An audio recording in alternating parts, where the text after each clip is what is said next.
घट जाती है। ऑप्शन नंबर बी करेक्ट हो जाएगा। जिन बच्चों ने क्लास को अगर लाइक नहीं किया है तो मैं सभी बच्चों से गुजारिश करना चाहूंगा, प्लीज क्लास को लाइक और शेयर जरूर करें।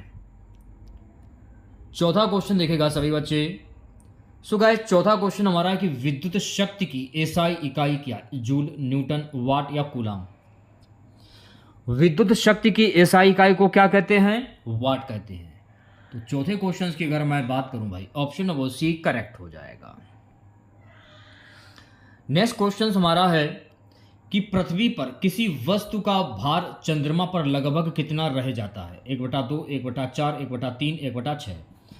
पृथ्वी पर किसी वस्तु का भार चंद्रमा पर लगभग 1/6 रह जाता है।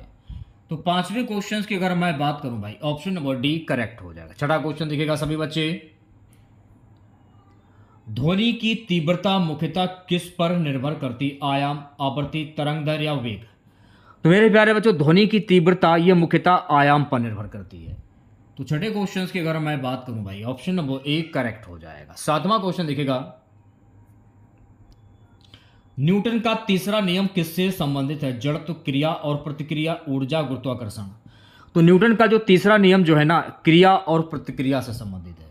तो सातवें क्वेश्चन की अगर मैं बात करूं भाई, ऑप्शन नंबर बी करेक्ट हो जाएगा। आठवां क्वेश्चन दिखेगा।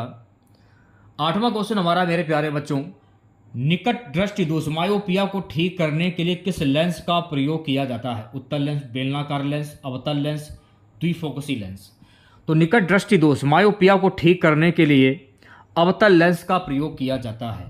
तो आठवें क्वेश्चन की अगर मैं बात करूं भाई, ऑप्शन नंबर सी करेक्ट हो जाएगा। नवा क्वेश्चन दिखेगा, निर्वात में ऊष्मा का संचरण किस विधि से संभव है? चालन, संवहन, चालन और संवहन दोनों या विकिरण? निर्वात में ऊष्मा का संचरण जो है ना, विकिरण विधि से संभव है। तो राइट आंसर की अगर मैं बात करूं, radiation, option number D correct हो जाएगा। सो गाइस, 10वां क्वेश्चन देखेगा। 10वां क्वेश्चन हमारा मेरे प्यारे बच्चों, किसी चालक का प्रतिरोध किन कारकों पर निर्भर करता है? केवल लंबाई, अनुप्रस्थ, क्षेत्रफल और पदार्थ की प्रकृति, केवल तापमान, केवल वोल्टेज? किसी चालक का प्रतिरोध जो है ना, लंबाई, अनुप्रस्थ, क्षेत्रफल और पदार्थ की प्रकृति पर निर्भर करता है। तो बी ऑप्शन जो है गाइस इस क्वेश्चन का करेक्ट आंसर हो जाएगा। सो गाइस, नेक्स्ट क्वेश्चन दिखेगा। नेक्स्ट क्वेश्चन हमारा, किसी तत्व की परमाणु संख्या किसके बराबर होती है? न्यूट्रॉन, प्रोटॉन, न्यूक्लॉन या इलेक्ट्रॉन प्लस न्यूट्रॉन? किसी तत्व की परमाणु संख्या किसके बराबर होती है? प्रोटॉन के। तो भाई 11वें क्वेश्चन की अगर मैं बात करूं, ऑप्शन नंबर बी करेक्ट हो जाएगा। सो गाइस, 12वां क्वेश्चन दिखेगा,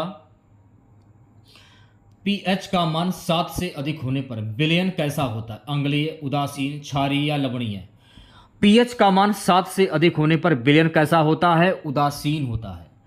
तो बी ऑप्शन जो है गाइस इस क्वेश्चन का करेक्ट आंसर हो जाएगा। 13वां क्वेश्चन दिखेगा सभी बच्चे। सो गाइस, 13वां क्वेश्चन है, what is the chemical formula of baking soda? Baking soda का रासायनिक सूत्र क्या है? ये आपको बताना है। NaSCO3, Na2CO3, CaCO3, NaOH। तो बेकिंग सोडा का रासायनिक सूत्र होता है NaSCO3। तो ऑप्शन नंबर ए जो है गाइस इस क्वेश्चन का करेक्ट आंसर हो जाएगा। नेक्स्ट क्वेश्चन देखिएगा, लोहे पर जंग लगना किस प्रकार की प्रक्रिया है? अपचयन, उदासीनीकरण, अपक्षेपण, ऑक्सीकरण? लोहे पर जंग लगना किस प्रकार की प्रक्रिया है? ऑक्सीकरण। तो ऑप्शन नंबर डी जो है गाइस इस क्वेश्चन का करेक्ट आंसर हो जाएगा। 15वां क्वेश्चन देखेगा सभी बच्चे, एलपीजी मुख्यतः कौन सी गैस होती है? ऑक्सीजन और नाइट्रोजन, प्रोपेन और ब्यूटेन, हाइड्रोजन और ऑक्सीजन, मीथेन और एथेन? एलपीजी में मुख्यतः कौन सी गैस होती है? प्रोपेन और ब्यूटेन। तो बी ऑप्शन जो है गाइस इस क्वेश्चन का करेक्ट आंसर हो जाएगा। नेक्स्ट क्वेश्चन देखेगा 16वां। सो गाइस 16वां क्वेश्चन हमारा है कि अम्ल और क्षार की अभिक्रिया से सामान्यतः क्या बनता है? केवल गैस, केवल जल, लवण और जल, केवल अम्ल? अम्ल और क्षार की अभिक्रिया से सामान्यतः क्या बनता है? लवण और जल, salt and water. Option number C जो है गाइस इस क्वेश्चन का करेक्ट आंसर हो जाएगा। नेक्स्ट क्वेश्चन देखेगा सभी बच्चे, निम्न में से कौन सी उत्कृष्ट यानी नोबल गैस है? नियोन, क्लोरीन, ऑक्सीजन या हाइड्रोजन? निम्न में से कौन सी उत्कृष्ट गैस है? तो नियोन जो है ना ये एक उत्कृष्ट गैस है। तो ऑप्शन नंबर ए करेक्ट हो जाएगा। नेक्स्ट क्वेश्चन देखिएगा, what is the chemical formula of water? जल का रासायनिक सूत्र क्या है? CO2, H2O, H2O2 या HO2?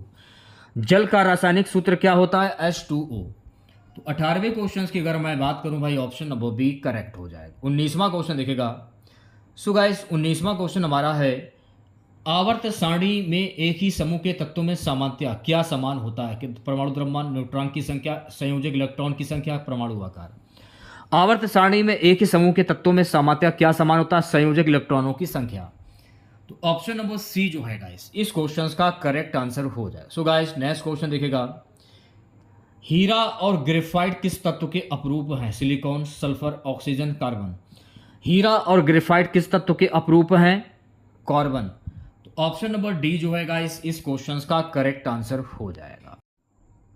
चलिए बढ़ते हैं नेक्स्ट क्वेश्चन की ओर। मानव शरीर में रक्त का थक्का जमाने में कौन सी रक्त कोशिकाएं प्रमुख भूमिका निभाती हैं? प्लेटलेट्स, लाल रक्त कोशिकाएं, श्वेत रक्त कोशिकाएं या प्लाज्मा। तो मानव शरीर में रक्त का थक्का जमाने में कौन सी रक्त कोशिकाएं मुख्य भूमिका निभाती हैं? प्लेटलेट्स। तो ऑप्शन नंबर ए जो है गाइस इस क्वेश्चन का करेक्ट आंसर हो जाएगा। प्यारे बच्चों नेक्स्ट क्वेश्चन देखिएगा, मानव शरीर में ऑक्सीजन का परिवहन मुख्यतः किसके द्वारा होता है? प्लाज्मा, हीमोग्लोबिन, प्लेटलेट्स या लसिका। तो मानव शरीर में ऑक्सीजन का परिवहन मुख्यतः हीमोग्लोबिन के द्वारा होता है। तो 22वें क्वेश्चन की अगर मैं बात करूं, बी ऑप्शन करेक्ट हो जाए। सो गाइस 23वां क्वेश्चन देखेगा, पौधों में जल और खनिजों का परिवहन किस ऊतक के द्वारा होता है? Phloem, meristem, xylem, parenchyma. पौधों में जल और खनिजों का जो परिवहन है ये जाइलम ऊतक के द्वारा होता है। तो ऑप्शन नंबर सी करेक्ट हो जाएगा। अगला क्वेश्चन देखेगा, प्रकाश संश्लेषण में पौधे किस गैस का उपयोग करते हैं? Oxygen, nitrogen, hydrogen, carbon dioxide. प्रकाश संश्लेषण में पौधे जो है ना कार्बन डाइऑक्साइड गैस का उपयोग करते हैं। तो राइट आंसर की अगर मैं बात करूं भाई, ऑप्शन नंबर डी करेक्ट हो जाएगा। अगला क्वेश्चन देखेगा, what is the largest gland in the human body? मानव शरीर की सबसे बड़ी ग्रंथि कौन सी है? यकृत, अग्नाशय, थायराइड, पिट्यूरी। मानव शरीर की सबसे बड़ी जो ग्रंथि है मेरे प्यारे बच्चों यह है यकृत, जिसे हम कहते हैं liver. Option number A correct हो जाएगा। चलिए बढ़ते हैं नेक्स्ट क्वेश्चंस की ओर। इंसुलिन हार्मोन्स का स्त्राव किस अंग के द्वारा किया जाता है? यकृत, अग्नाशय, वक्र या प्लीहा। तो इंसुलिन हार्मोन्स का स्त्राव जो है ना अग्नाशय अंग के द्वारा किया जाता है। तो राइट आंसर की अगर मैं बात करूं, ऑप्शन नंबर बी करेक्ट हो जाए। सो गाइस नेक्स्ट क्वेश्चन देखेगा, विटामिन सी की कमी से कौन सा रोग होता है? रिकेट्स, बेरी, स्कर्वी, रतौंधी। तो मेरे प्यारे बच्चों विटामिन सी की कमी से स्कर्वी रोग होता है। तो राइट आंसर की अगर मैं बात करूं, सी ऑप्शन करेक्ट हो जाएगा। सो गाइस 28वां क्वेश्चन देखेगा, मानव शरीर में यूरिया का निर्माण मुख्यतः कहां होता है? वक्र, फेफड़े, हृदय या यकृत। मानव शरीर में यूरिया का निर्माण जो है ना यकृत में होता है, यानी लीवर। ऑप्शन नंबर डी जो है इस क्वेश्चन का करेक्ट आंसर हो जाए। 29वां क्वेश्चन देखेगा। सो गाइस नेक्स्ट क्वेश्चन हमारा है, कोशिका का पावर हाउस किसे कहा जाता है? माइटोकॉन्ड्रिया, राइबोसोम, गोल्जी तंत्र या लाइसोसोम। कोशिका का पावर हाउस जो है ना माइटोकॉन्ड्रिया को कहा जाता है। तो राइट आंसर की अगर मैं बात करूं भी, ऑप्शन नंबर ए करेक्ट हो जाएगा। आज की क्लास का लास्ट क्वेश्चन रहेगा मेरे प्यारे बच्चों,